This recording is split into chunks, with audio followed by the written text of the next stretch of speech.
It's the Extinction Rebellion. Now, if you're not familiar with these, it's a bunch of climate activists that go and lie down in the street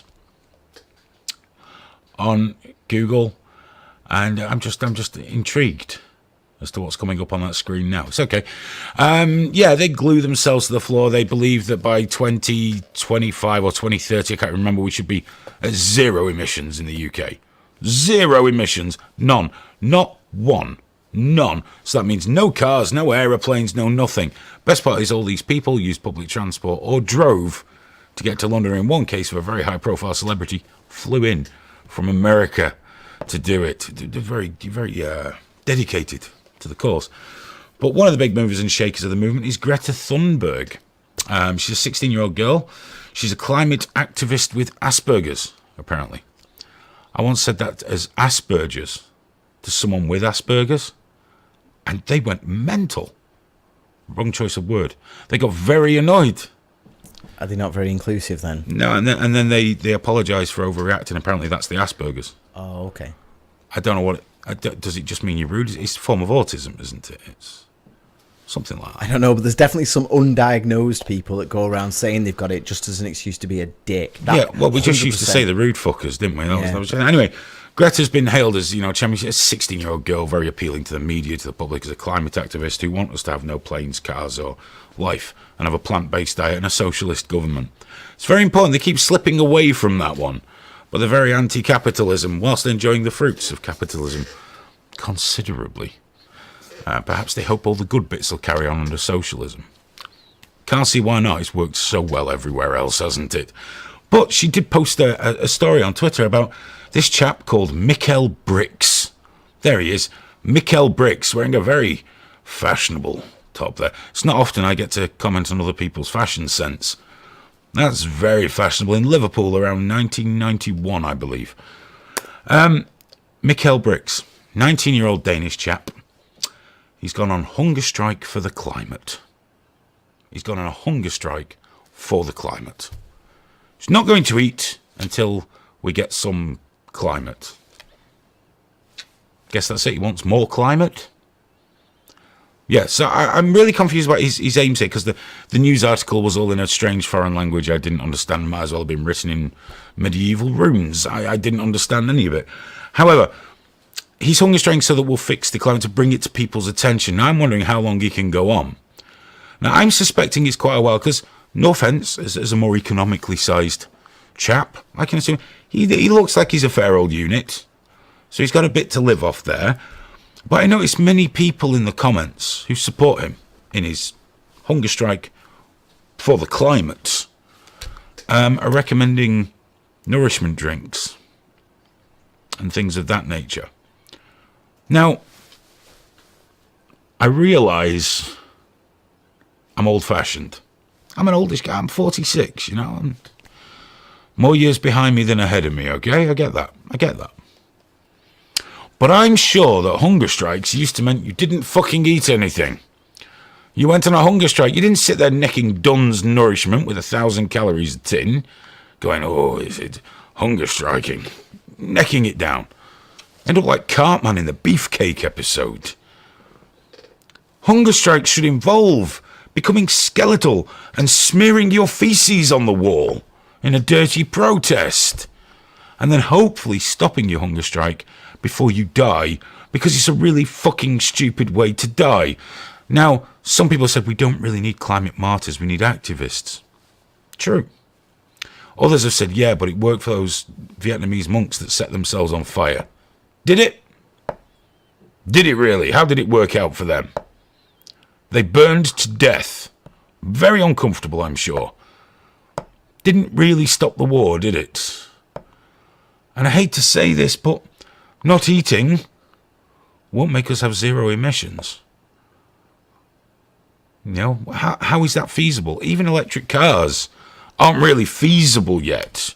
Yes, we've got Teslas, and Kia have done them, and Nissan do them, and a few other companies do them. But, if you can't afford the fast charger for your house, it takes 23 hours to charge your car up. It takes 2 minutes, well, maybe a couple of minutes, to put petrol in, or diesel. We're not there yet. It's a process. It doesn't happen overnight. There's plenty of data that we are improving, just not as fast as they want, because they want it all now. Very much a now generation. I want my food now. I want Amazon now. I'm a fucker for that as well, Graham. I'm not going to lie. I love it, man. Amazon Honestly. now is special. I seriously, I jerk off when I go on Amazon, man. You watch them on the map. Yeah. Getting close to your house. I do. I edge. And I time the orgasm just as he's pulling up and going through the back. It is very exciting. Oh. It's the best way of spending money on shit you don't need.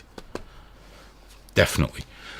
So they want it all now, not realising it's moving, it's happening. We are all going to end up in electric cars, whether we like it or not. There'll always be gas ones, but it's going to happen. That's where everyone's looking, because the manufacturers will go wherever the regulations tell them to go and wherever the sales are. But we need a better energy infrastructure. We need to make it more affordable to have the fast DC chargers in your homes. I think it is. An AC charger is the slow one. DC chargers, and the super fast ones, well, they're not even close to here yet. I think it's there. Is it 1,000 kilowatt or 100 kilowatt, 50 kilowatt? I don't know. I don't have an electric car. They're very expensive, for one thing. But it's got to be now. And they're saying unachievable targets tied in with the ridiculous political demands that somehow it should be forums of people that run the climate side of things. It's all bullshit. Yes, we need to improve our environment. It's true. Even if you take away the man-made climate change that everyone argues about, and it just goes on and on and on.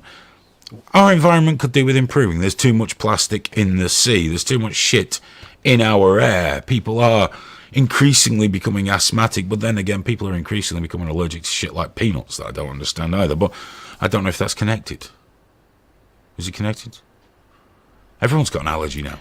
Yeah. When I was at school, one kid had an allergy.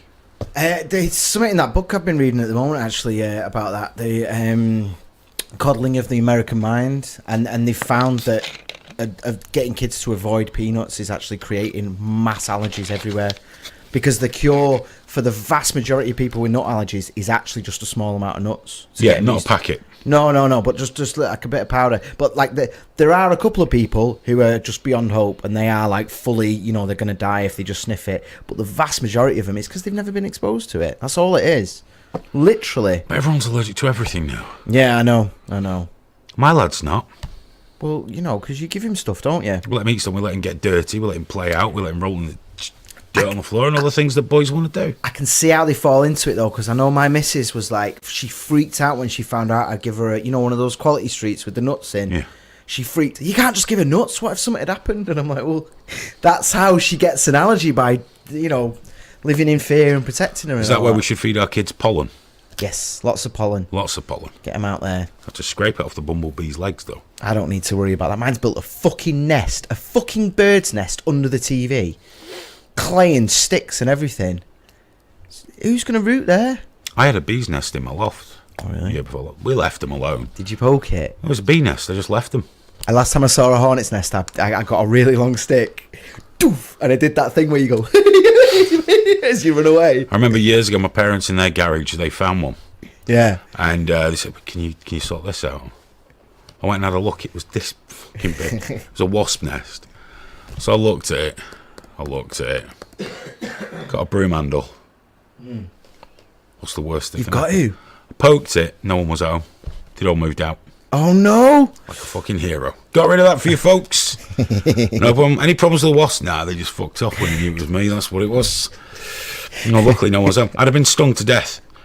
Because the garage was full of shit, because garages, if you don't have a car in it, you have boxes, and there was no fast exit. So I didn't create a path. I just climbed over shit and poked the bastard. Did you just take credit then? They got home and you were just like, that's been sorted? I couldn't do that. I just said there was no one in it. Oh, right. It's fascinating to look inside. Because you could just say, there's no one in it, and leave it at that, and let them carry on. Oh, thank you, Aidan. Well, they did say thank you. For being the man. Just for going over and poking it with a fucking stick. Yeah. That's the extent of my interaction with nature. Although, last year he didn't show up. But for the last few years, there's a rat that comes and lives under our shed and then goes away. Doesn't do anything. He just turns up for a few weeks. The cats drive him crazy. And he bugs. Might not be the same rat. We've never found more than one. There's no evidence of a nest. They don't get, if we leave a bin bag out for a couple of hours while we're sorting things out, there's no evidence of them going in it. The magpies do.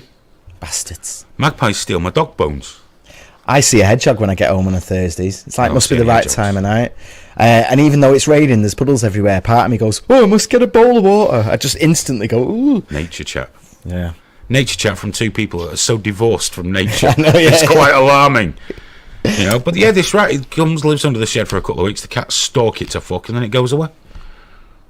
I think he's going to slow down soon, though. I think the cat's going to have him soon, because nearly got him last time. Yeah. He's got the claws into his ass, but he got underneath. You can have a little whiskey for him. What's the magpies? They're thieving bastards. They are. Because our bulldog, she likes to take a bone outside when it's nearly finished. And then she'll come back in and steal it.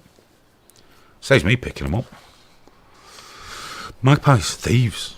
Clever bastards. That's about all I'm going to talk about on that one. So yeah, Extinction Rebellion. This guy's going on a hunger strike. It will achieve nothing. Glad we worked our way back to that. I love because Extinction Rebellion. There, whenever we talk about climate change or anything like that, we get the worst comments, don't we? Like "fuck you, bastards," blah blah blah. They're going to love the fact that we just had a discussion about nature as well, because they'll be Rats. like, "That's what we're trying to save, you dickheads." You know, that's what it'll be, and it's like, well, yeah. Well, you're not doing fuck all for the rat, are you? Gluing yourself to a shop window in London. That's the problem, man. That's the fucking problem. They're Lead not by doing example. anything. Make all your clothes out of hemp. I want Throw away your tablets. I want to keep an eye on the climate. I just don't trust the people that go, the only way to do that is full blown socialism. I don't trust that. Bollocks. Give me something else.